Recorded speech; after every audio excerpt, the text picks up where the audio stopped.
Hey, this is Heidi Dawson. If you love all things health and wellness and style of any kind, hang out here with me each week. I'm obsessed with never-ending improvement, and it's all in an effort to help each one of us live a wildly successful lifestyle.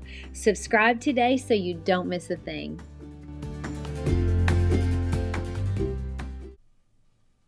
Hi guys, welcome to episode 564 of the Wildly Successful Lifestyle Podcast.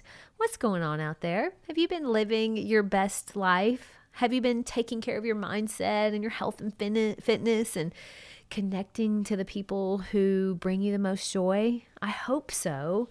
You know, we control most of our life more of our life than we know, and a majority of that starts in our head. And I know I say that a lot, but the thoughts that we have about anything is the reason why we do or don't do anything. And I know that positive thinking gets a lot of eye rolls. I get it. Sometimes you're just like, can we just live a little? But the problem comes in when living a little becomes our daily routine and we ignore the things that move the needle in the direction of being our best selves because, well, we know that's not where we're currently headed, so we really kind of don't want to hear it. Trust me, I get it, and I completely understand. But we feel better when we're actively working at being our best, don't we? I mean, we feel prouder, we have more energy, we connect with people in a more loving way because we're loving ourselves too. So when you're working really hard to do the best that you can be and do, and someone comes up to you and says, hey, come on, live a little. It could mean that they mean well and you're trying to be too perfect, which eventually will backfire and that's what they're seeing. Or it could also mean that they want to feel better about their poor choices and your high standards is kind of making them feel uncomfortable about it. But you're the only one that really knows which one it is. The key is knowing what you want, though, knowing how you want your life to look, how you want your body to look, how you want your relationships to look, not to someone else, but to you. Good advice is everywhere. We know this. If you're on social media at all, you know there's a lot of good advice out there, and it only works if you live by it. But not all good advice is one size fits all. So we have to pick and choose the advice that really resonates with us. And look, I'm a self-improvement lover. And I still sometimes, when I hear things like, you 100% should never drink 1 drop of alcohol, or you should never eat sugar ever, or never think a negative thought. Sometimes I hear some of that and I roll my eyes and I think that's not reality though, right? Who lives like that all the time? But I've realized over time that there's a balance that is just right for each one of us. And no one else knows what that is, but like I know what it is for me. I can tell, and you can tell for you as well. So maybe drinking alcohol on the weekends, no problem for you. But for some, no alcohol at all is better. You get to find that balance. For some, any sugar at all, and they have lots of problems. And others can eat it periodically without much problem at all. And the other thing is, if you can find someone that you spend your life with that has a similar balance as you, then life becomes like a symphony of being really, really good. And then some days it might be just good. And then maybe some days it's not so good. Then back to being really, really good. And that is a cycle that will continue throughout your life. I mean, the goal is to have way more really good days than you have bad.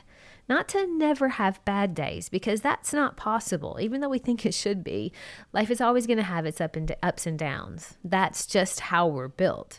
We're built for growth. And in order to grow, we have to struggle. If we had no struggle, we would be weak. And the weak do not do well in this life. Now, along the way, in this journey that we are all on, you're going to take a few steps back here and there. You'll take a step back, but hopefully that comes after taking 2 steps forward. And that way you're still making progress. In order to take 2 steps forward, though, we have to be working to be the best that we can be, because it doesn't happen by accident. Tony Robbins was on one of my favorite podcasts recently, the All In podcast. Every time I hear him, I'm reminded of how much his advice has changed my life over the years. He's often said that happiness comes from progress, but it also has a lot to do with our focus. And right now, our focus is in such high demand to every social media company, news company, advertisements, and they have paid billions of dollars to study what keeps us interested. So we're in a constant battle for our own focus. And let's not even disregard our kids needing us or jobs pulling us a different direction, our friends, family. There's so many ways to be distracted from the fact that we were put on this earth to become the best version of ourselves while also contributing to the greater good. That's why we're here. That's also why we were designed for growth and why progress feels so good. It's because that's how we were designed. We're literally designed to expand our capabilities and overcome challenges. But we're also all in different phases of our lives. So there are times that we have to pivot because what worked for so long may no longer be working. I found that to be true with not only my nutrition and workouts, but also my mindset work. I've had to pivot in all three areas quite a bit. But I'm making sure that I don't digress, not a lot anyway. And if I do, I pivot again. And that's what life is all about. And if you share it with someone that aligns with your goals, it makes it so much easier. Eric, my husband, and I are very aligned with how we balance life with not focusing on perfection while still trying to make progress every single day. There are times where one or both of us have been a little too focused on how the latest news of the day is so bad or what's going on with work is so frustrating, to the point to where we stop focusing on what's going well, and now everything's kind of negative and we get a little grumpy with each other, and we really have no reason to be, except that our focus has been on stuff that isn't moving us forward, and it certainly isn't making us better. For us, the balance of life, for Eric and I especially, the balance of our life requires us to move our body every day and to connect deeply with our people, our friends, our family, and also give back because we have so much. And the big part of that is being really careful what we allow to distract us. Our focus is our power. Tony always says where focus goes, energy flows. If you want happiness and you want balance, you got to protect your focus like it's your lifeblood, because it is. And being the best version of you doesn't mean you never have challenges or that you never have to overcome obstacles. It also doesn't mean you got to take every piece of good advice out there, because it's not all one size fits all. Just because it worked for someone else doesn't mean it's going to be great for you. And the other thing is, perfection isn't an option, not long term, but excellence is. And everyone's definition of excellence for their life is going to be different, because we all have different dreams and we all have different standards and we're in different phases. So be careful when you compare your results to someone else. Their priorities may be very different from yours. I have a friend who competes in bodybuilding competitions. Her idea of excellence in fitness is so different from mine, and that's okay. She really inspires me to be better and shows me what's possible if I'm willing to put in all that work that she does. In turn, though, I inspire her in areas too, like home design and with the podcast. But our priorities look very different, and so does our definition of excellence. And here's the thing. Some of the good advice she takes wouldn't work for me, and vice versa. I am not going to eat 12 eggs for breakfast. It wouldn't work.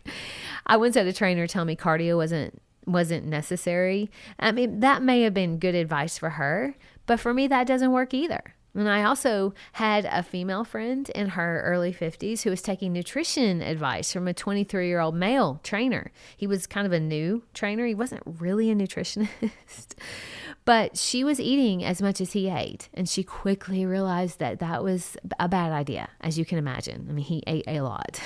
You can't do that as a 50-year-old female. Anyway, my whole point of this episode is this. There's distractions and advice everywhere. So your focus can be easily hijacked, and you're going to hear good advice that simply isn't good for you. And I think that's why we sometimes roll our eyes, is because we think we have to do all the things or else we aren't living our best life. But that is just because we've allowed our focus to be hijacked by too many things. And I decided long ago that I have to pick one guru and only follow the advice that really resonates with me. Like the stuff that I know I'm going to be able to do and it'll stick. And deep down, we all know what's going to stick and what's probably not going to happen. We have to be realistic. So if you're like me, yeah, you can roll your eyes at the tons of advice from gurus all over the world and of how to be your best self, because we aren't meant to take all of that advice. You have to decide what you want and take the advice that helps you get there. The rest is just distraction. And remember this, imperfect action is better than perfect inaction. So taking steps towards your goals, even if they're messy or incomplete, is way more effective than waiting for everything to be perfect and doing nothing at all, because it's never going to be perfect.